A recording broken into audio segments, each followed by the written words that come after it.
Hostel वाला भूत। हमारे गांव के पास ही एक महाविद्यालय है। इसकी गणना एक बहुत ही अच्छे शिक्षण संस्थान के रूप में होती है। दूर दूर से बच्चे यहाँ शिक्षा प्राप्त के लिए आते हैं। 7-8 साल पहले की बात है। बिहार का एक लड़का यहाँ हॉस्टल में रहकर पढ़ाई करता था। वह बहुत ही साधारण और मिलनसार था। हॉस्टल में उसके साथ रहने वाले अन्य बच्चे उसे दूबे भाई के नाम से पुकारते थे।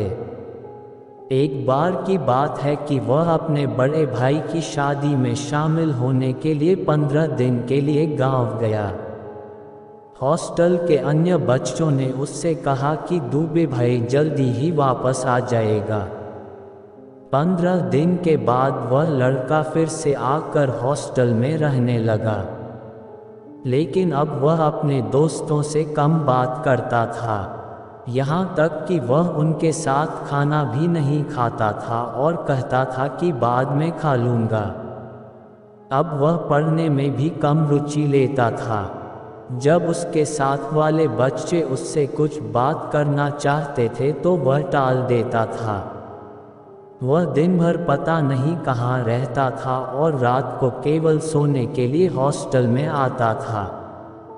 घर से हॉस्टल में आए उसे अभी 1 हफ्ते ही हुए थे कि एक दिन उसके कुछ घर वाले हॉस्टल में आए। सबके चेहरे उदासीन थे।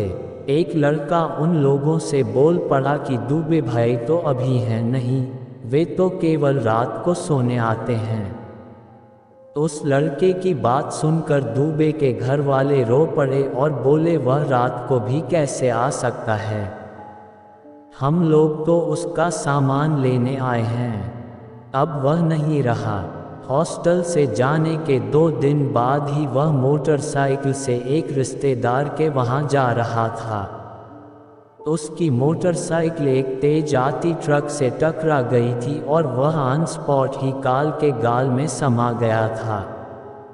इतना कहकर वे लोग और तेज रोने लगे। हॉस्टल के जो बच्चे ये बात सुन रहे थे उन्हें ठकुआ मार गया था और उनके रोए खड़े हो गए थे। वे बार बार यही सोच रहे थे कि रात को जो लड़का उनके पास सोता था या जिसे वे देखते थे, क्या वह दूबे भाई का भूत था? खैर, उस दिन के बाद दूबे भाई का भूत फिर कभी सोने के लिए हॉस्टल में नहीं आया, पर कई महीनों तक हॉस्टल के सारे बच्चे खौफ में जीते रहे और दूबे भाई के रहने वाले कमरे में ताला लटकता रहा। लोग कहते रहे कि दूबे भाई को अपने हॉस्टल से बहुत ही लगाव था, इसलिए स्वर्गीय होने के बाद भी वे हॉस्टल का मुंह छोड़ न सके। कहते हैं आज भी जो बच्चे दूबे भाई के भूत के साथ सोते थे डरे सहमे ही रहते हैं। यह घटना सही है या गलत, यह मैं नहीं कह सकता, क्योंकि मैंने यह घटना अपने क्षेत्र के कुछ लोगों से सुनी है।